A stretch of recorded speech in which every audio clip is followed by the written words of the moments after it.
Welcome to Strategy Talk, where the editors of Strategy Page discuss current events with a splash of history. I'm Dan Masterson, host of Strategy Talk. With me today is the editor of Strategy Page, well-known military author and game designer Jim Dunnigan. Jim, I thought we'd talk a little bit about Iran today. How are things going for the clerical elite and leaders there in Iran? Not very well. They've been suffering from a huge economic problem, which is raising the poverty rates in Iran. The inflation is about 100% a year now. The currency is rapidly declining in value, and they need as much money as they can. Unfortunately, they are close to getting a new deal from the United States and the other European members of the 2015 treaty to increase the amount of money they can get. Now, the pushback is that Iran has been consistently increasing its attacks. In fact, the recent attack on Salman Rushdie in the United States has been traced back to partly to Iran. And Iran, even though they deny any involvement, Iranian media praised the attack, when it first came out. So, Israel, and all the other problem is, of course, Israel refuses to believe that Iran will lessen their violence if they get this treaty, and they're even more willing to actually attack Iran. And the Iranians, like a lot of other countries in the world, Russia, for example, are very much afraid of what the Israeli F-35Is can do. We've ran a piece about that recently in Strategy Page. So things are not looking good, but Iran is basically going for broke. Give me more or I'll do nothing. So now they're continuing to stir the pot in Yemen, right? Yes. Not only Yemen, from which they are attacking, launching cruise and ballistic missiles at targets in Saudi Arabia and the United Arab Emirates. But they as part of a peace deal in Yemen, they're asking for a lifting of the embargo, the naval embargo. That embargo has become enormously more, how should I put it, effective recently. They've captured several boats containing missile components. They basically send those components in, and then Iranian and Yemeni, technicians put it together. Recently, one of those assembly processes went awry, and the thing exploded, killing a number of the Iranians and Yemenis involved. That won't really set them back.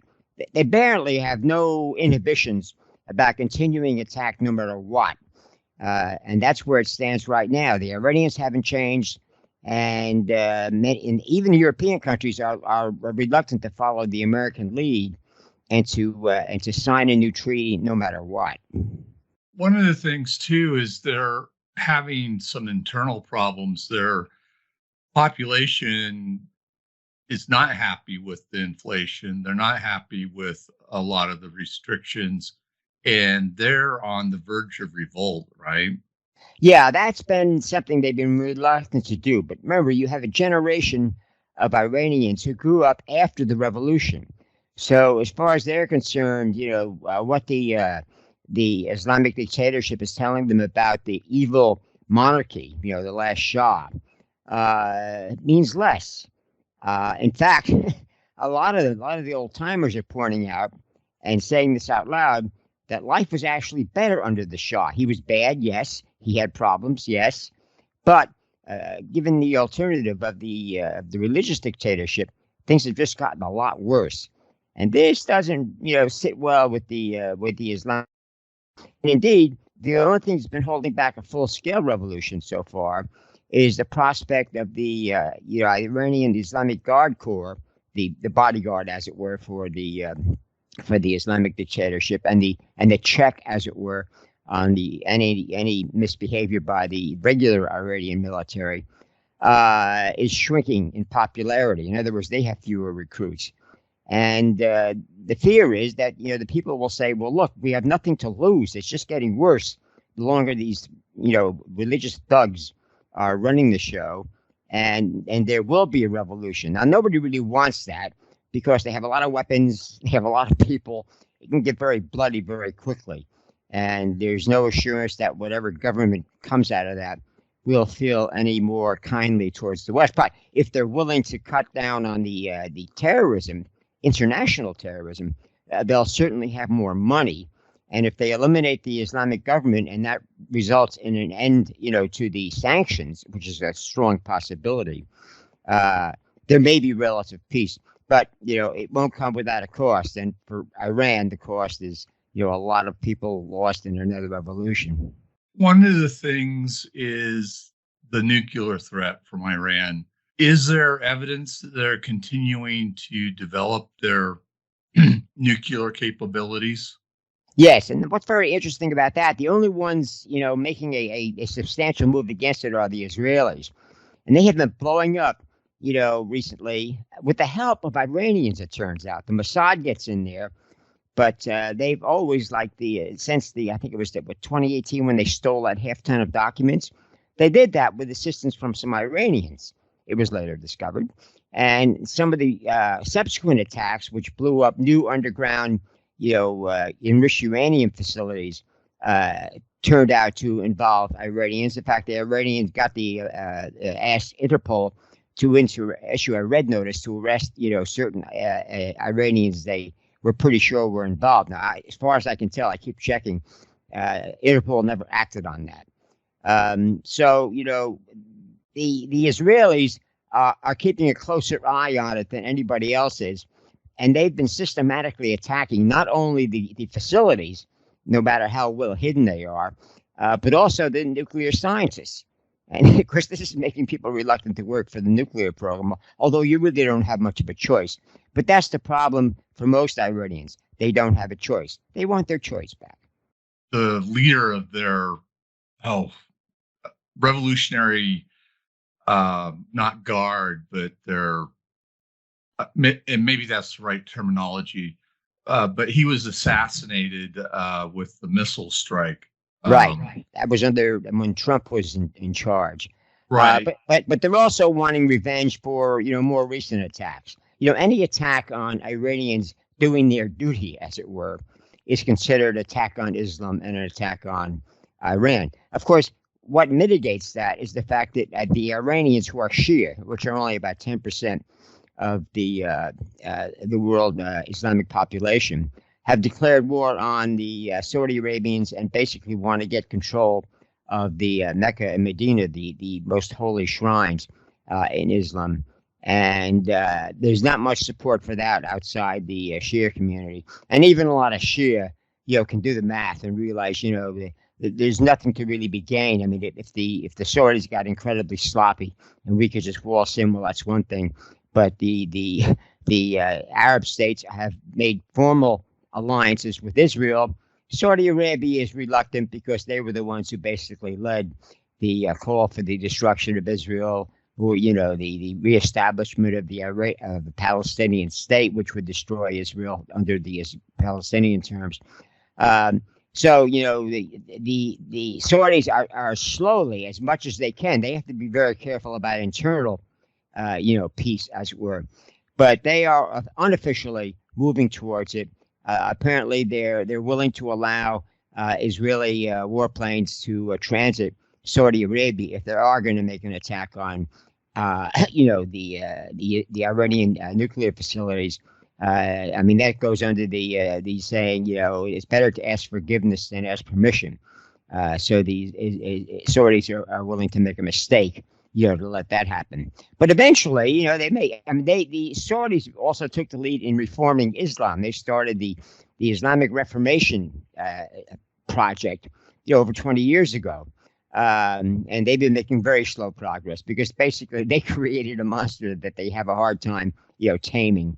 But they keep trying. I mean, the leadership realize that they have a long-term problem with the Islamic radicalism in Iran, and they note one Arab country after another is taming it.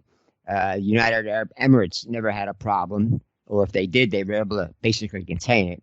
And most other Arab states are doing the same thing. Of course, one thing that makes the Israelis, how should I put it, confident, is that the Palestinians, especially Hamas in Gaza, joined by the Fatah, they basically got on the pro-Iran bandwagon because everybody else had cut off the foreign aid, even the Arab states, and that basically put them in the anti-Arab field as far as the Iran's attitude towards Arabs. So things are not going well politically, but again, there's no easy solution to it.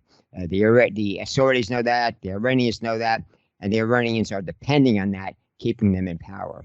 Why haven't the Saudis been more aggressive in their response to missiles coming out of Yemen at them from Iran? They know where they're coming from. They had the UAV attack on them a couple of years ago. They seem to not respond to this really aggressively, that it's more of a passive type of thing than it is, a reaction. They don't seem to react to it much. Well, you've got to keep in mind Saudi history. Abdulaziz Saud, he founded the kingdom in the 1930s after a prolonged civil war. He used a lot of how should I put it, fanatic, Wahhabi. Wahhabi is a very conservative strain of Islam that predominates in Saudi Arabia, and ever since his victory, he had a difficult time. He died, I think in the late 1940s, and he basically passed on to his many sons and now grandsons, who are the new heirs, that they had to handle, how should I put, transformation in Saudi Arabia very carefully. And he set a good example. For example, when the religious zealots, as it were, protested about him introducing radio into Saudi Arabia, that was a big deal. He basically came up with the idea to say, well, listen to this broadcast, and he had somebody basically preaching on the radio broadcast, reciting verses of the Quran, and that they basically had to be, well, yes, electronic media can be permissible. They basically allowed women to drive cars. Women can go to college and work. I mean, for example, that's one advantage Iran has always had. They've always been, ever since the Ayatollahs took over with their dictatorship, they continue to allow women into education, something the Afghan Taliban won't do. And a large proportion of their doctors, scientists, engineers are women, and they're allowed to work in mixed environments and so on and so forth. And that's one of the strengths of the Iranians. And the Saudis recognize that. The other, Arab states. I mean, for example, United Arab Emirates in the annual survey of corruption are less corrupt than Israel. For a long time, Israel was in the lead. But as some Israelis say, we're turning into a Middle Eastern country. And the UAE example, showed that. So, reform is happening in the Arab states, but Saudi Arabia is the hardest case because they've always been the most conservative, and the oil is keeping them going. One thing that is a sobering change for many Saudis, especially heavily religious ones, is that the oil is running out. And if the new nuclear power sources, which are coming on the market in Europe, the cheap ones, the cheap, safe ones, and ones you basically can have one for each town or, city, this would greatly reduce the need for oil or natural gas.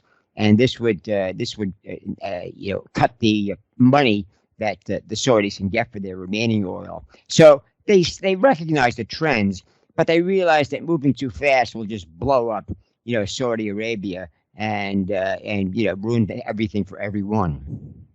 Is the Quds Force as active as they were when Soleimani, who was the one that was assassinated, have they been as active, or are they not as active as they had been? Well, they are as active, but the 2018 renewed sanctions, economic sanctions, cut the amount of money they had to play with. Now, the amount of money that is going to the Quds Force for the overseas wars was always a bone of contention.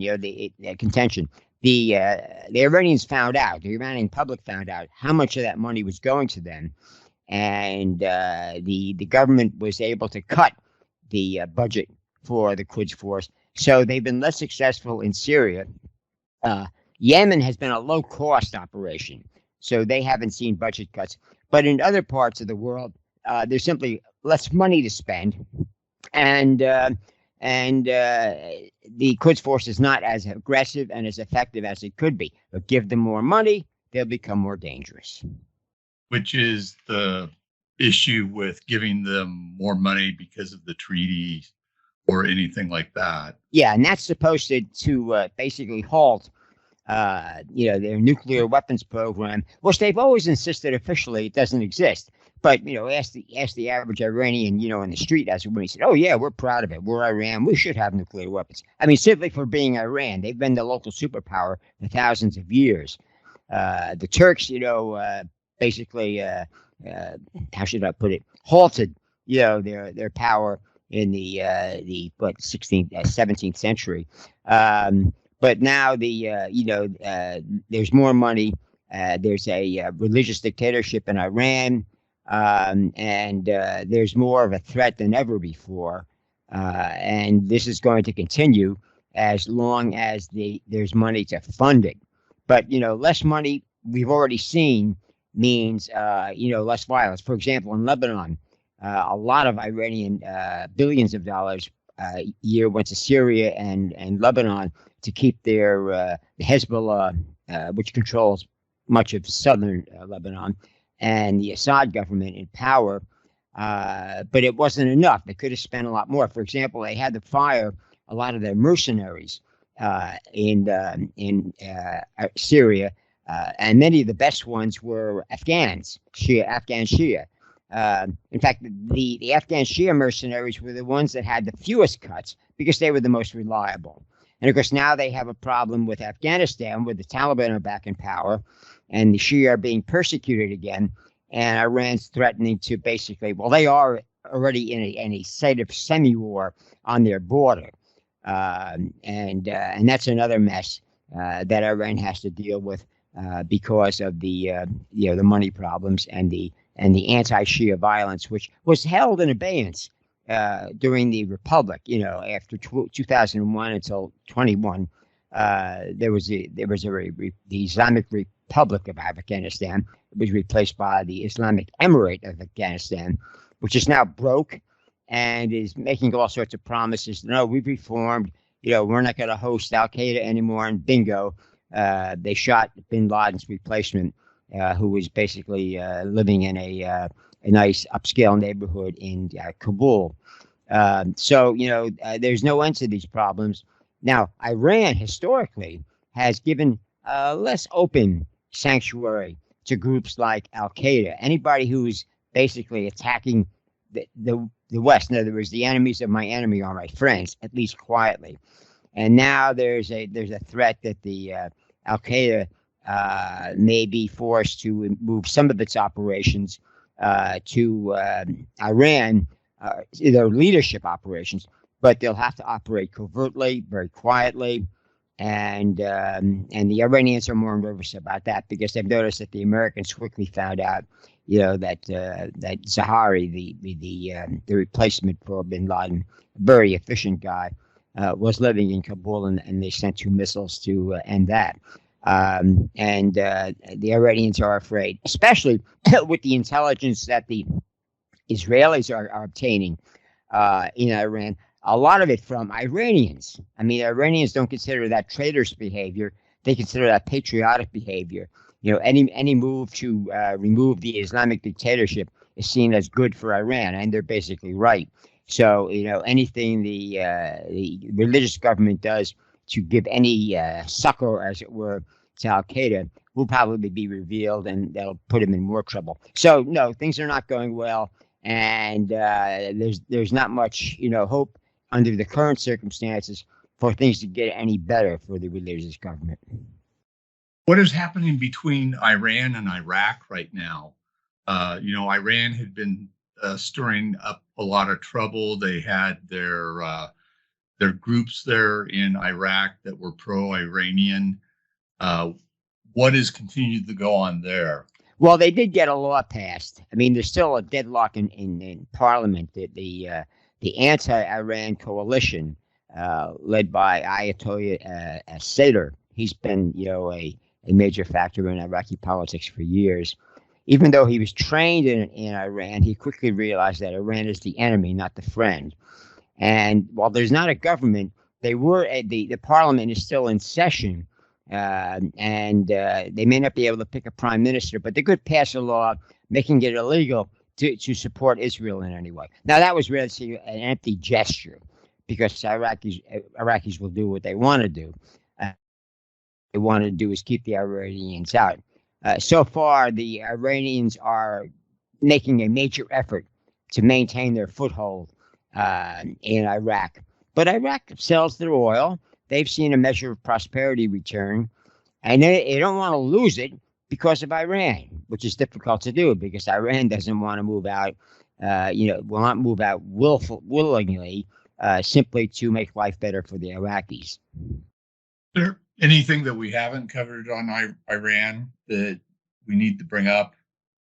Those are basically the high points. I mean, the situation is the same, only getting worse for Iran.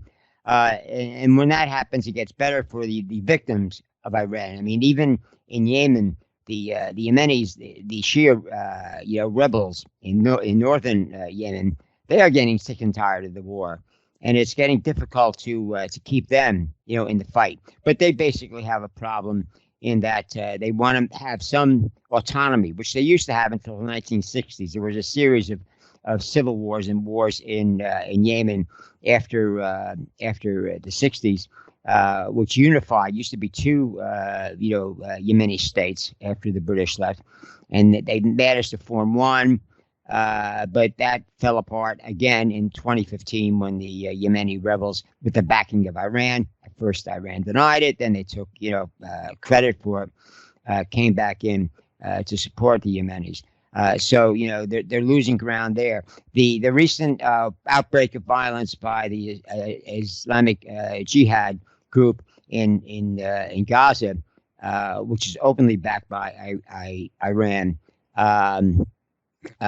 was very unpopular in Gaza and with Palestinians in general, because they don't see help from Iran helping them in any way. So, the Iranians still make noise, but they can't make a difference. And that in many places simply creates a stalemate.